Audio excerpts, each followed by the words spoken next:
I'm going to let you guys in on a little secret. Event promoters are like used car salesmen.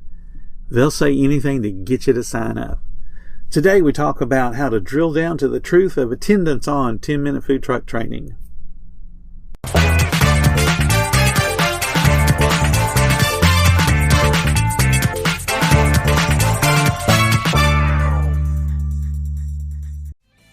This episode is brought to you by Hyundai. Think you know what an electric vehicle should be?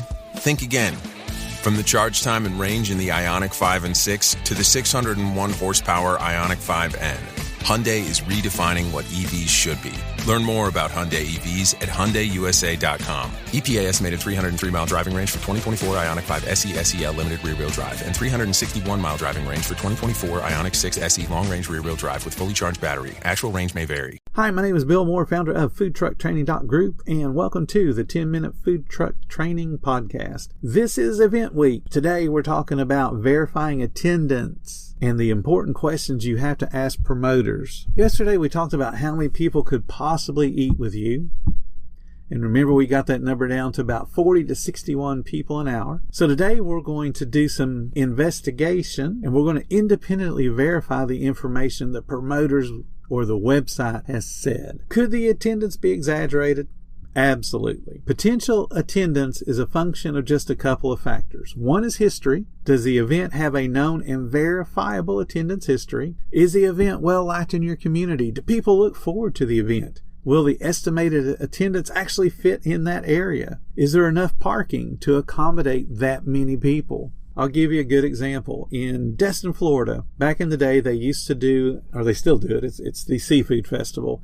But back in the day, it used to be held in a very open area that was near where all the fishing boats dock, hence the name Seafood Festival. And there was lots of room to mill around and set up tents and other little attractions to get people to buy food. Basically, it was a food event, but there were other crafts and that type of thing.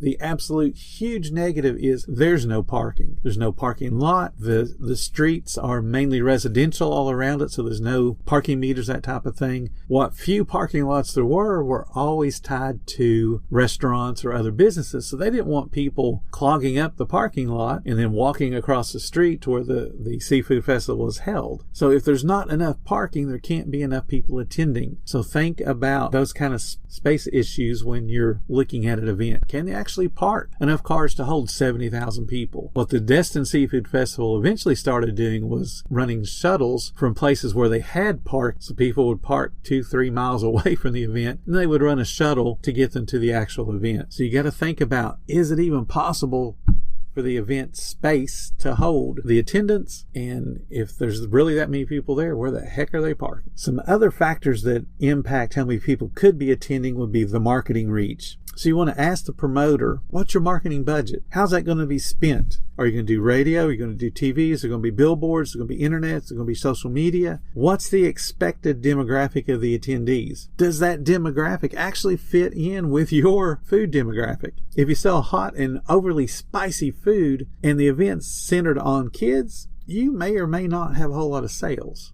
Are the listed sponsors promoting the event on their own websites and social media? Are their posts getting likes and comments? Is there excitement being built up around those sponsors saying, hey, yeah, we're going to be there? Or, hey, yeah, we're going to sponsor this event. Active posts with lots of back and forth across different sponsors is a really good sign. But if you go to the event website and it says we're being sponsored by 8 or 10 different sponsors, and then you go to each of their websites and each of their social medias, and you don't see them talking about the event, all they're doing is writing a check. They're not promoting the event to get their own people that follow them, their own customers and their own clients to go to that event. So if they're not trying to actively get people to go to the event, who's actually going to be attending?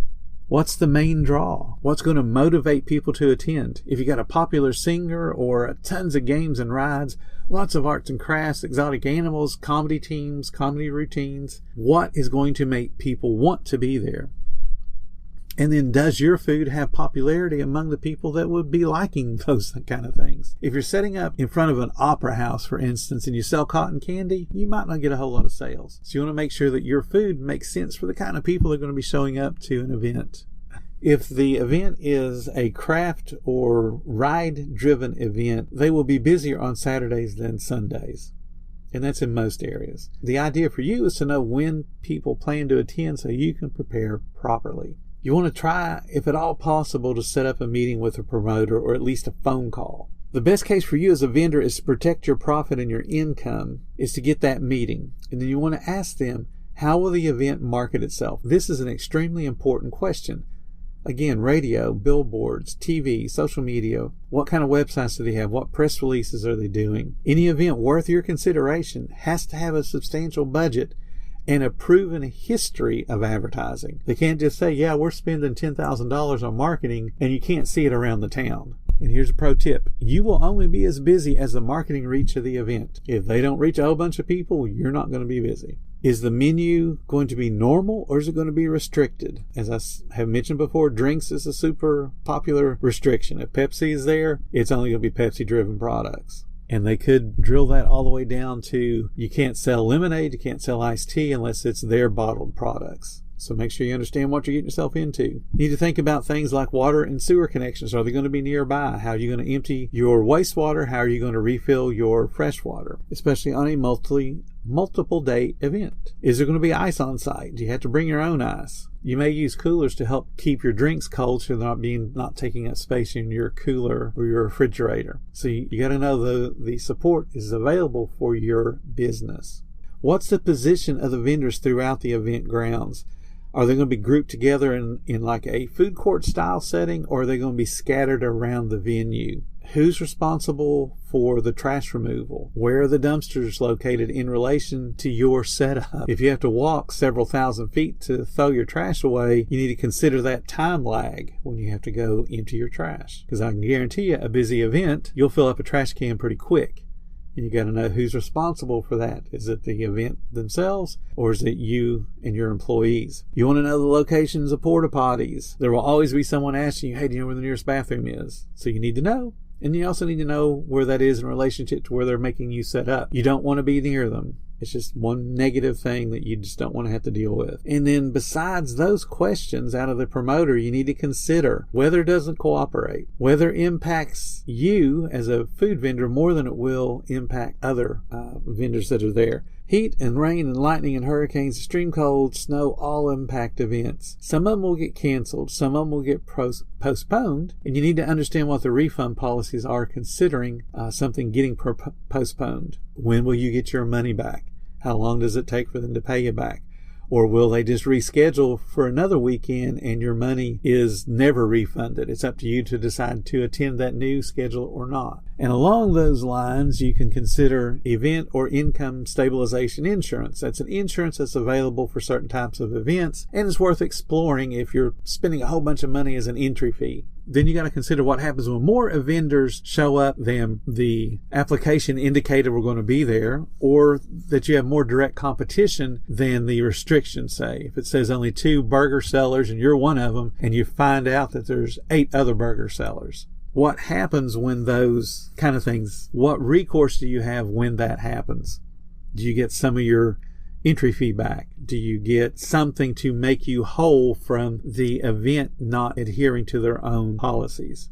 So you want to ask a lot of what if questions. What if somebody selling hot dogs is not allowed to? What if somebody selling burgers that's not allowed to? What happens if somebody selling Coke during this Pepsi event? And then be prepared to walk away if they don't give you satisfying answers. You want to know that if there's only going to be 2 hamburger or 2 hot dogs, that the event promoter will go prevent the other person from selling it or just kick them completely out of the event. You want the contract to be enforced.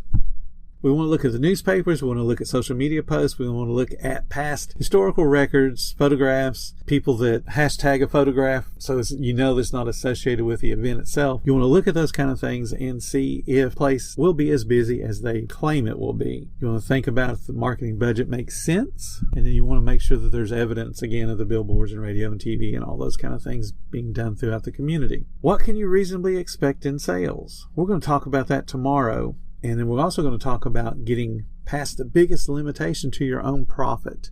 If you're enjoying our chats, please consider supporting the podcast by clicking the support button. Every little bit does help. If you'd rather just do a one-time donation, I have a link in the description for that as well. If you need more information or just like the camaraderie of like-minded positive people, join our group on Facebook. It's called Food Truck Training, and the link will be in the description for that as well. Thank you guys so much for listening, and stay profitable, my friends.